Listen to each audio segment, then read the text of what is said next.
Good morning students. Today we will be going with the next topic, that is money. As it is a very easy topic, so we will be going with this topic as part 1 and part 2, because further we have as equations as well. So starting with money. Now before money there was barter system of exchange. Now what do you mean by barter system of exchange? Barter system of exchange means goods are exchanged for goods. Like suppose I have given here the example of rice and wheat. So if the person has rice, he wants wheat, and if the person has wheat, he wants rice. So they can exchange the two commodities. Similarly here, wheat and cows.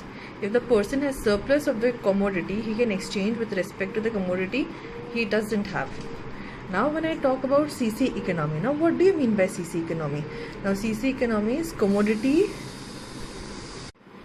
are exchanged for commodities. It refers to barter system of exchange as well.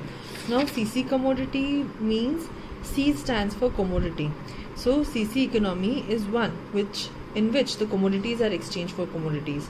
So basically hence CC economy is an economy dominated by barter system of exchange.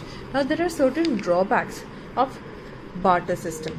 The first drawback is double coincidence of wants. Now what do you mean by double coincidence of wants?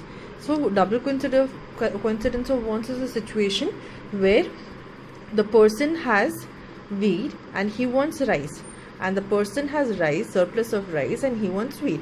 So they are willingly to exchange commodity for commodity. That is what double coincidence of wants means. But in this, the drawback suggests that sometimes if the person is not willing to purchase the commodity which he is wanting, then the double coincidence of wants fails to do that. The two individuals are in possession of those goods they always want. So it is not so simple to find a person who wants the commodity and at the same time the commodity in which he has will be sold within that period of time. So with the emergence of money as a medium of exchange, I can say this problem can also go back. Now when I say lack of common unit of value, now lack of common unit of value, what is the value?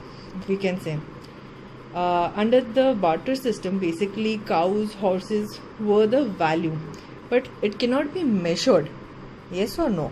So that was lack of common unit of value. But based on evolution of money, which has given us a brief common unit of value and therefore a system of proper accounting. Now when I say difficulty of future payments, now difficulty of future payments, what does that suggest? Where the future payments, suppose I have purchased wheat for 6 months, but will that be a perishable product? Yes, it will be a perishable product because I am taking that wheat in exchange of rice. So that was difficult. Suppose I told the person that I will be paying the rice after 6 months, but I forget. So this can also happen. That is what difficulty of future payment says. Now difficulty of storage value. Here, as I have said, that storage cannot be done because what we are exchanging is a perishable item.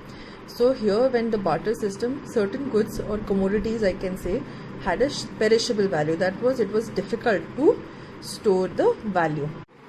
Now when the money, what do you mean by money? A money which is commonly accepted as a medium of exchange.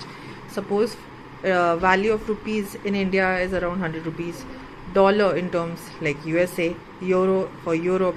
Now when evolution of money, now when barter system became inefficient, that means at that period of time the goods were not exchanged for goods but goods were exchanged for money. Initially the money was in the form of gold, silver, paper money, and now it is a plastic money in different forms of cash, cards, electronic transfers and many more.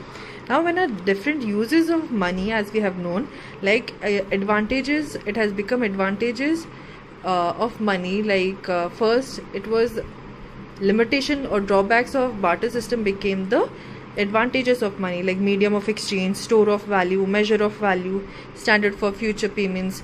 These are all uses as well as an advantage as well. Thus this is a small topic, so I am ending this topic right here with the forms as the last topic. So there are 4 different forms of money: fiat, fiduciary, full bodied and credit. Now what do you mean by fiat money? Fiat money is the money which is issued by order or by authority. Here I have taken the example of legal tender money. When I talk about fiduciary money is a medium of exchange. When there is a trust between a payer and a payee, I have doubled underlined in order to know that these are the key terminologies. I have here taken the example of check. When I talk about commodity value is equal to money value as and when they are issued. Here, suppose I have taken the example of market value of silver, which is contained in the form of coin. That is commodity value. Now when I talk about money value is bang opposite where the credit money. When I talk about credit money, where money value is more than the commodity value. Here you can take different forms, or I can take different examples of credit as well. Thank you for today. If you have any doubt, do let me know.